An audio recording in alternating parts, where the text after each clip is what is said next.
Hello students, my self Abha सेरीवाल।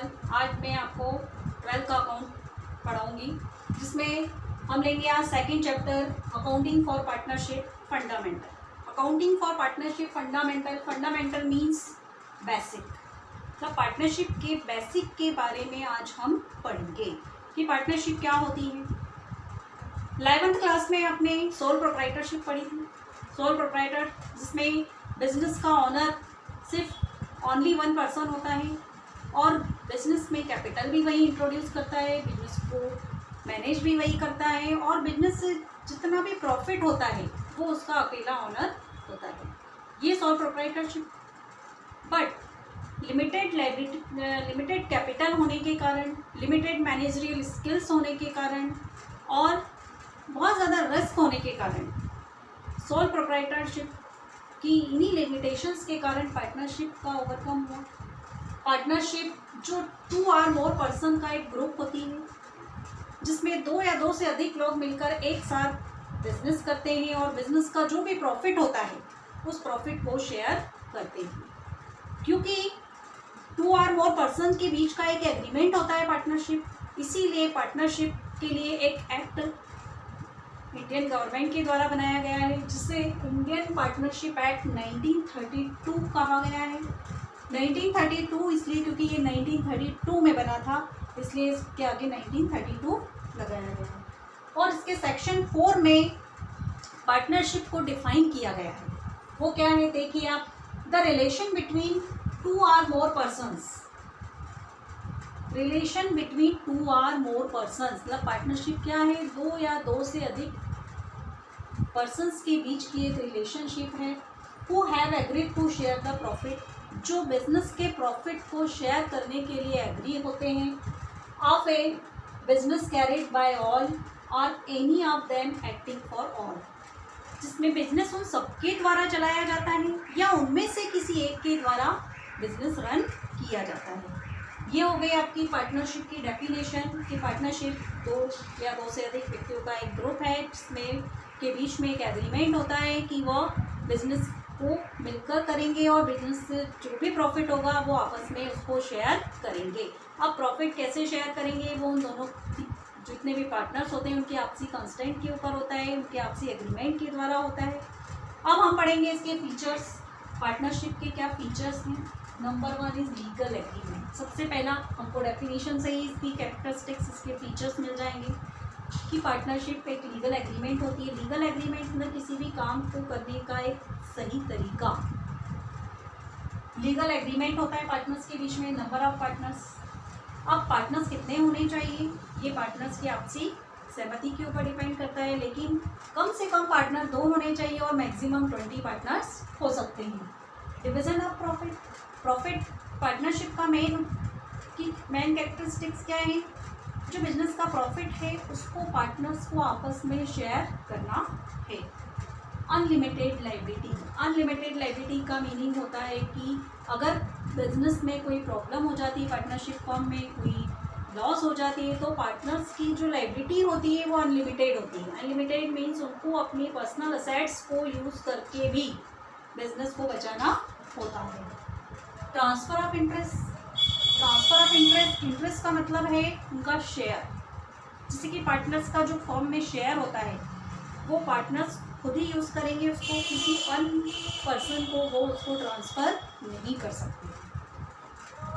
Running A partnership, partnership form का एक main features क्या होता है, पार्टनरशिप को रन करना, ताकि बिजनेस का जो वर्क है वो सही तरीके से चलता रहे।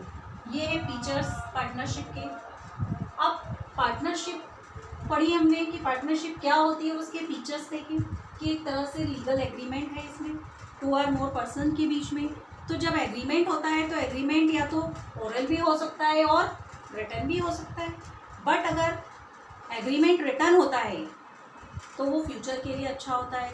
क्यों अच्छा होता है, क्योंकि अगर मान ली सभी पार्टनर्स को अपने ड्यूटीज़ एंड राइट्स के बारे में पता लग जाता है कि उनकी क्या ड्यूटी है, उनकी क्या रिस्पॉन्सिबिलिटीज़ हैं, पार्टनर्स को कितनी कैपिटल लगानी है ये उनको उससे पता लग जाता है। इन फ्यूचर अगर किसी तरह का पार्टनर्स के बीच में कोई डिस्प्यूट हो जाता है तो पार्टनरशिप एग्रीमेंट के द्वारा उसको सॉल्व किया जा सकता है। इसलिए पार्टनरशिप में जो एग्रीमेंट है वो रिटर्न में होना चाहिए।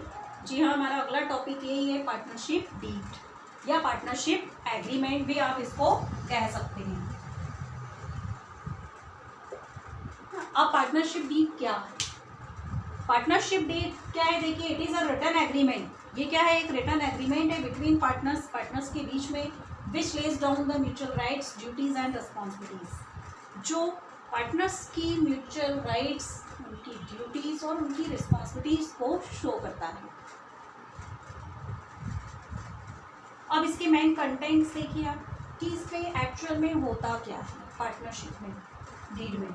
Number 1, name and address of the firm. सबसे पहली और मुख्य चीज़ क्या रहती है इसमें कि पार्टनरशिप फर्म का क्या नाम है और उसका क्या एड्रेस है, ये इसमें लिखा जाता है ताकि सभी को क्लियर हो जाए कि फर्म का क्या नाम है। फर्म चाहे कुछ भी नाम अपना रख सकते हैं, उसके लिए इसको वो फ्री है।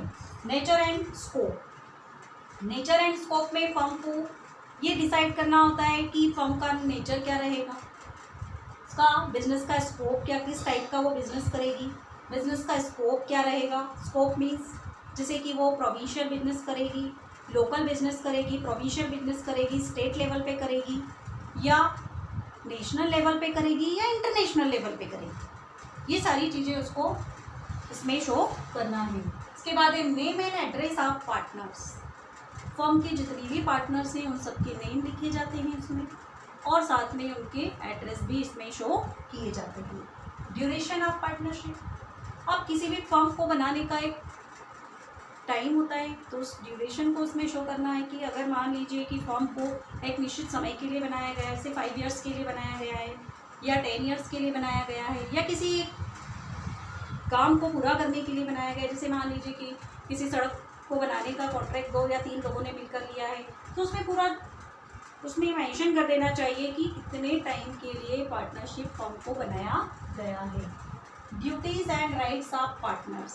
इसके बाद जितने भी पार्टनर्स होते हैं फर्म में उनकी क्या ड्यूटीज़ रहेंगी, उनके क्या राइट्स रहेंगे, ये सभी इस पर मेंशन कर दिया जाता है।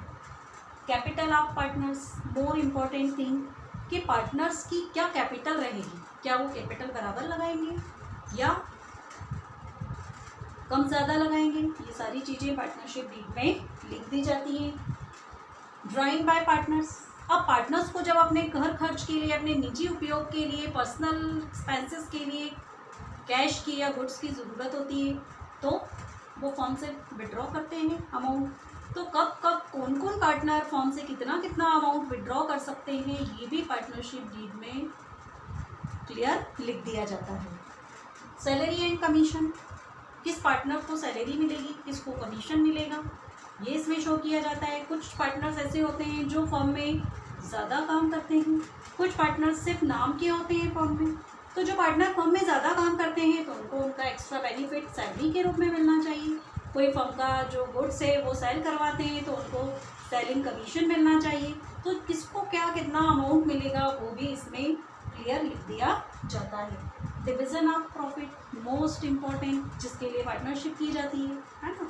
पार्टनरशिप में जो भी कैपिटल लगाई गई है उसके अकॉर्डिंग सभी साझेदारों को कितना शेयर मिलेगा प्रॉफिट्स में, क्या वो इक्वली शेयर करेंगे या उनकी कैपिटल के अकॉर्डिंग वो प्रॉफिट में शेयर करेंगे, ये सभी चीज़ें पार्टनरशिप डीड में लिख दी जाती है। इसके बाद है right to sign cheque. Most important कि फर्म का जो बैंक में अकाउंट है उसकी जो चेक है उसके ऊपर कौन सा पार्टनर उस पर साइन करेगा, कौन अथोराइज पर्सन इसको अथोराइज किया जाएगा इसके लिए, ये भी पार्टनरशिप में डीड में दिया जाता है। तो ये थे आपकी मेन कंटेंट्स जो पार्टनरशिप डीड में दी जाती हैं।